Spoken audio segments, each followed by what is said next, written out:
इस कहानी की शुरुआत में हम समुद्र में बहुत सारे क्रिएचर्स को देखते हैं जो किनारे पर आने लगते हैं। उन क्रिएचर्स में से छोटे छोटे पैरासाइट निकलने लग जाते हैं जो अब सिटी की तरफ बढ़ने लगते हैं, जिससे वो अब पूरी सिटी में फैल रहे थे। फिर हमें एक घर को दिखाया जाता है जहाँ एक आदमी अपनी वाइफ के साथ सो रहा होता है। तभी एक पैरासाइट उसके रूम में आ जाता है। पैरासाइट रेंगते हुए उस आदमी के कान में घुस जाता है। वो आदमी तड़पने लगता है, लेकिन फिर कुछ ही पलों में वो आदमी नॉर्मल हो जाता है। फिर हमें शिनची नाम के एक लड़के को दिखाया जाता है जो अपने कमरे में ईयरफोन लगाकर गाने सुन रहा होता है। तभी एक पैरासाइट उसके रूम में आ जाता है जो शिनची की तरफ बढ़ने लगता है और उसके कान के पास जाकर उसमें घुसने की कोशिश करता है, लेकिन ईयरफोन लगे होने की वजह से वो शिनची के कान में नहीं घुस पाता।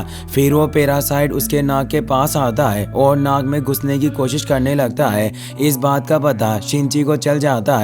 वो उस पैरासाइट को पकड़कर दीवार पर फेंक देता है और उस पैरासाइट को मारने की कोशिश करने लगता है, लेकिन मार नहीं पाता और वो पैरासाइट उसके राइट हैंड पर हमला करके उसके अंदर घुस जाता है। शिनची ये देखकर काफी डर जाता है। वो जल्दी से अपने हाथ को केबल से बांध लेता है जिससे वो पैरासाइट उसके हाथ से आगे नहीं बढ़ पाता।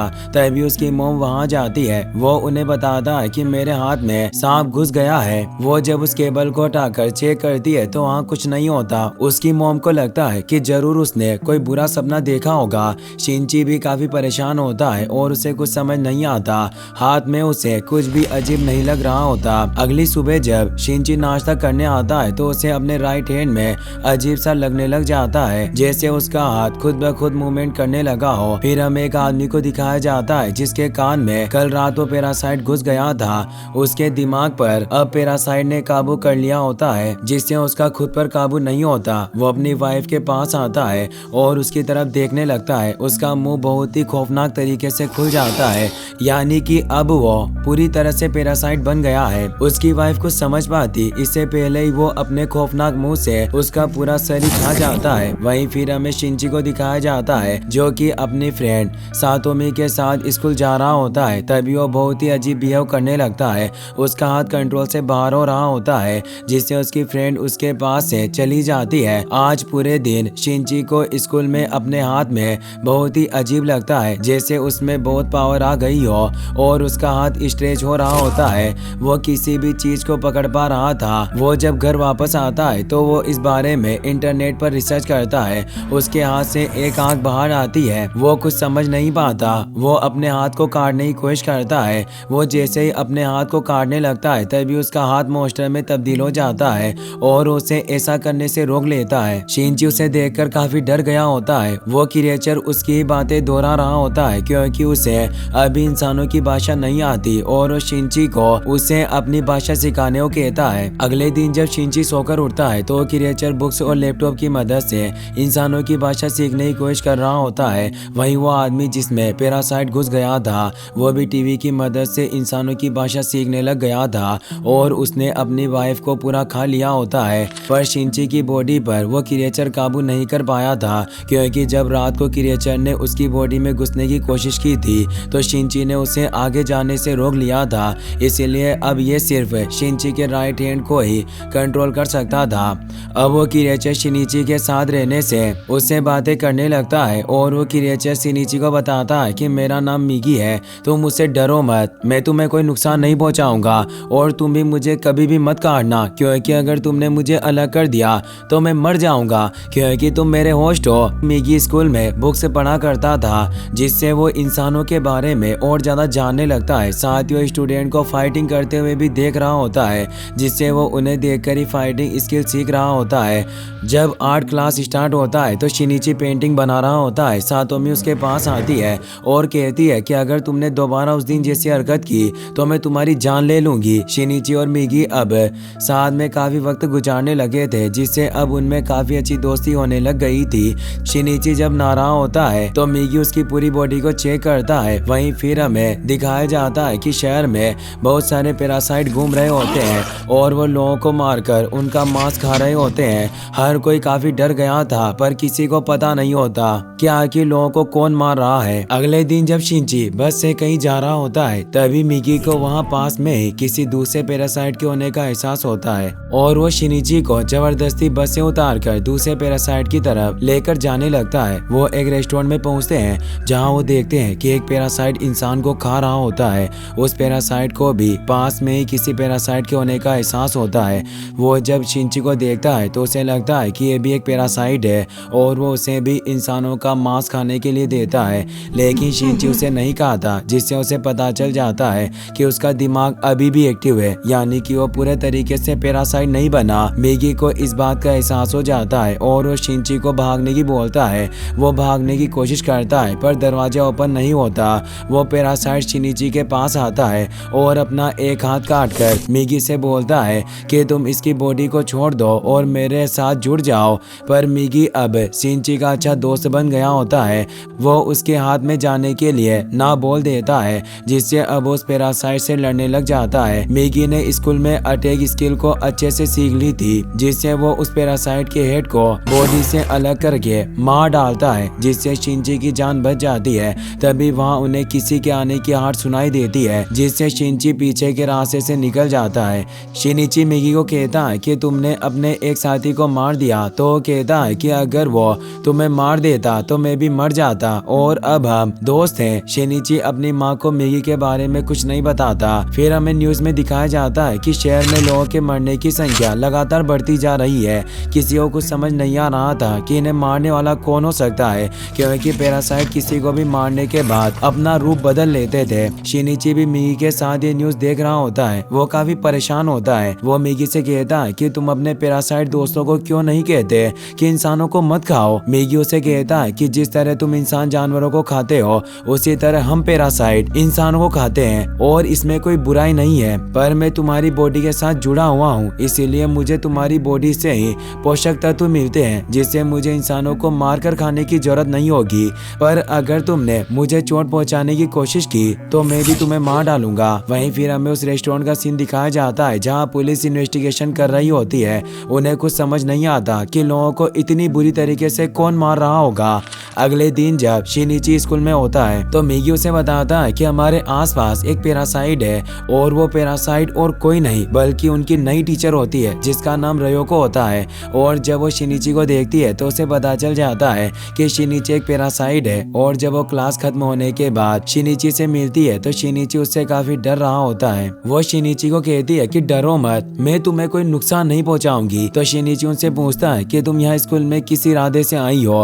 वो कहती है कि मैं बस इंसानों की तरह जीना चाहती हूँ ताकि इंसानों जैसी क्वालिटीज हमेशा मुझ में बनी रहे। और फिर वो शिनची को एक जगह लेकर जाती है जहाँ वो उसे दो और पैरासाइट से मिलवाती है, जिनमें से एक स्टूडेंट होता है और दूसरा एक पुलिस ऑफिसर होता है। वो कहती है कि ये पुलिस ऑफिसर मेरा हस्बैंड है और हमारा बेबी होने वाला है। वो बेबी बिल्कुल नॉर्मल इंसान होगा, इसीलिए हम भी इंसानों की तरह ही रहना चाहते हैं और हम किसी को भी सरेआम नहीं मारेंगे, लेकिन हम चुपकर इंसानों का मांस खाना चाहते हैं। तो क्या तुम हमारा ग्रुप ज्वाइन करोगे? लेकिन मिगी इस बात को एग्री नहीं करता। फिर जब शिनिची अपने घर लौट रहा होता है तो पुलिस ऑफिसर उन लोगों के पास आता है। मिगी शिनिची को बताता है कि मैं इससे लड़ाई तो कर लूंगा, लेकिन इसे तुम्हें ही मारना होगा। और फिर मिगी और उस ऑफिसर में लड़ाई स्टार्ट हो जाती है। लेकिन शिनिची उस ऑफिसर को नहीं मारना चाहता था, लेकिन उसे मजबूर होकर उसे मारना पड़ता है। इससे वो काफी ज्यादा डर जाता है कि उसने एक इंसान को मार डाला। मिगी उसे समझाता है कि तुमने किसी इंसान को नहीं मारा, क्योंकि वो एक पैरासाइट था जो हमें मारना चाहता था। वहीं फिर हमें उस पुलिस ऑफिसर को दिखाया जाता है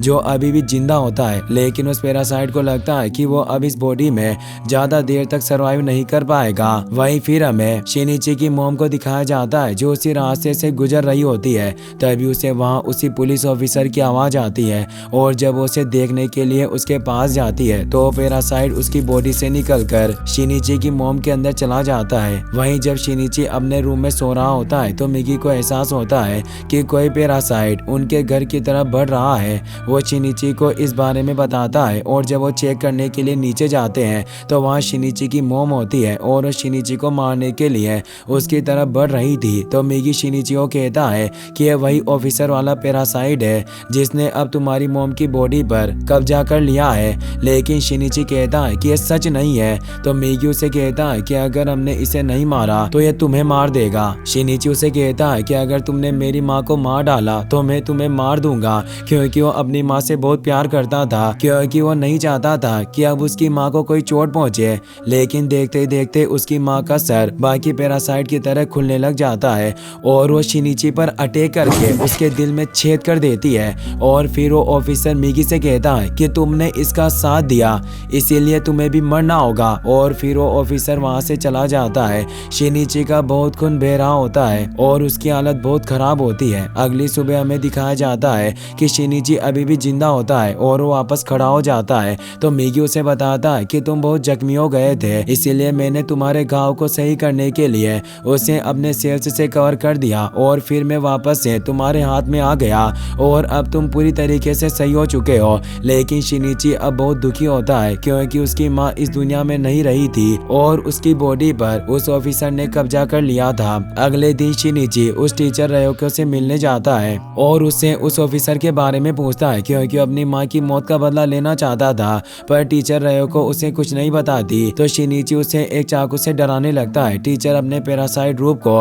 एक्टिवेट करके कहती है कि तुम मेरा कुछ नहीं कर सकते और वहाँ से जाने लगती है। शिनिची उस पर चाकू फेंक कर वार करता है, पर वो चाकू को पकड़कर पलट वार करती है, पर वो शिनिची को नहीं मारती और वहाँ से निकल जाती है। अगले दिन जब शिनिची अपने स्कूल जाता है तो उसे वहाँ वही स्टूडेंट मिलता है जिसे टीचर रयोको ने उससे मिलवाया था और वो स्टूडेंट उसे कहता है कि मैंने भी इस स्कूल में एडमिशन ले लिया है और फिर वो उससे दोस्ती करने का नाटक करता है। लेकिन शिनिची को समझ आ जाता है कि इसके इरादे नेक नहीं है। शिनिची जब वापस घर आता है तो मिगी उसे बताता है कि मैंने तुम्हें सही करने के लिए मेरे सेल्स तुम्हारी बॉडी में डाले थे, इसी वजह से तुम में भी मेरी जैसी क्वालिटीज आ गई है और अब मुझे भी दिन में 4 घंटे सोने की जरूरत पड़ेगी और उस वक्त मैं तुम्हें नहीं बचा पाऊंगा क्योंकि उस वक्त मेरी हालत मरे हुए इंसान जैसी होगी, इसीलिए तुम्हें अकेले ही अपना ध्यान रखना होगा। वहीं जब अगले दिन शिनिची अपनी फ्रेंड के साथ स्कूल जा रहा होता है कि तभी वो देखते हैं कि रोड पर एक डॉग मरा हुआ है। तो उसकी फ्रेंड सातोमी को उसके लिए काफी दुख होता है। तो शिनिची उस डॉग को रोड से उठाकर ले आता है और उसे कचरे में डाल देता है क्योंकि अब उसमें इंसानों की तरह फीलिंग्स खत्म हो रही थी और वो भी धीरे धीरे पूरी तरीके से पैरासाइट बन रहा था। यह देखकर उसकी फ्रेंड को भी बहुत अजीब लगता है कि उसके अंदर कोई फीलिंग्स नहीं रही और वो पत्थर दिल हो रहा है। वो वहाँ से चली जाती है। वहीं क्लास में धीरे धीरे सबको पता चल जाता है कि वो नया स्टूडेंट एक पैरासाइट है। तो वो लड़का सभी को मारने लगता है। यह देखकर सातोमी उसके ऊपर एसिड डाल देती है जिससे उसका मुंह जल जाता है और उसे बहुत दर्द होने लगता है। वो काफी ज्यादा गुस्सा हो जाता है और वो सभी को मारने लग जाता है। वहीं शिनिची को इस बात का पता चल जाता है और वो भी उसी रूम की तरफ आ रहा होता है। सभी स्टूडेंट स्कूल से भाग रहे होते हैं और जब शिनिची क्लास में पहुंचता है तो वो काफी डर जाता है क्योंकि उस लड़के ने सभी स्टूडेंट को मार दिया होता है। मिगी उसे शांत करता है। वहीं वो पैरासाइट लड़का सातोमी को भी मारने वाला होता है कि तभी शिनिची वहां पहुंच जाता है और अपनी दोस्त को बचा लेता है और उससे लड़ने लग जाता है। तभी वहां वो टीचर रयोको आ जाती है और वो चाहती थी कि पैरासाइट का राज किसी को पता ना चले, इसलिए वहां अपना बनाया हुआ बॉम्ब जला देती है। यह देख शिनिची अपनी दोस्त को लेकर नीचे कूद जाता है। तभी वहां एक बहुत बड़ा ब्लास्ट होता है और अब पुलिस भी अपनी आर्मी लेकर वहां पहुंच चुकी थी। शिनिची अपनी दोस्त को एम्बुलेंस से हॉस्पिटल भेज देता है क्योंकि उसे चोट लगी थी। वहीं जब ऑफिसर स्कूल के अंदर जाते हैं तो हमें पता चलता है कि वो पैरासाइट ब्लास्ट में भी बच गया था और वो उन सभी पुलिस ऑफिसर को मार देता है। वहीं मिगी शिनिची को बताता है कि वो लड़का अभी भी जिंदा है। तो शिनिची को एक आइडिया आता है और वो दूसरी बिल्डिंग की छत पर जाकर एरो की मदद से उसे मार देता है और वहां से जाने लगता है। पर टीचर रयोको वहां जाती है जो कहती है कि मैं थोड़े दिनों के लिए गायब होने वाली हूँ और वो उसे उस ऑफिसर का एड्रेस दे देती है जिसने उसकी माँ को मारा था और उनकी बॉडी में मौजूद था। और जब शिनिची उस जगह पर पहुंचता है तो उसे वो ऑफिसर दिखाई देता है जो उसकी माँ के अंदर था। लेकिन तभी मिगी के सोने का टाइम हो जाता है तो शिनिची काफी डर जाता है क्योंकि अब मिगी उसके साथ नहीं लड़ सकता था। मिगी उसे कहता है कि मैं इसके साथ लड़ाई में कुछ नहीं कर सकता, बस मैं तुम्हारे लिए स्वॉर्ड बन सकता हूँ और अब मिगी सो जाता है और वो स्वॉर्ड में तब्दील हो जाता है। शिनिची उस पैरासाइट पर हमला करने लग जाता है, जिससे उस ऑफिसर को भी पता चल जाता है कि अब ये पूरी तरीके से पैरासाइट बन चुका है, क्योंकि इंसान में इतनी फुर्ती नहीं होती और वो मेरे वार से नहीं बच सकता था। शिनिची और ऑफिसर में बहुत देर तक फाइट होती है और फाइनली शिनिची जैसे तैसे करके उस पैरासाइट की गर्दन काट देता है, जिससे वो पैरासाइट वहीं पर मर जाता है। फिर हमें दिखाया जाता है कि शिनिची अपनी दोस्त सातोमी से हॉस्पिटल मिलने जाता है, जहां वो डिसाइड करता है कि वो एक एक करके सभी पैरासाइट को ढूंढ ढूंढ कर मार देगा ताकि वो इंसानों को बचा सके। वहीं हमें एक जासूस को दिखाया जाता है जो छिपकर शिनिची और मिगी की फोटो ले रहा होता है और यहीं पर इस मूवी के फर्स्ट पार्ट की एंडिंग हो जाती है। वीडियो पसंद आया हो तो लाइक कर देना, चैनल को सब्सक्राइब कर लेना और आप इस वीडियो पर क्लिक करके इस वीडियो को भी वॉच कर सकते हैं। Take care, good bye.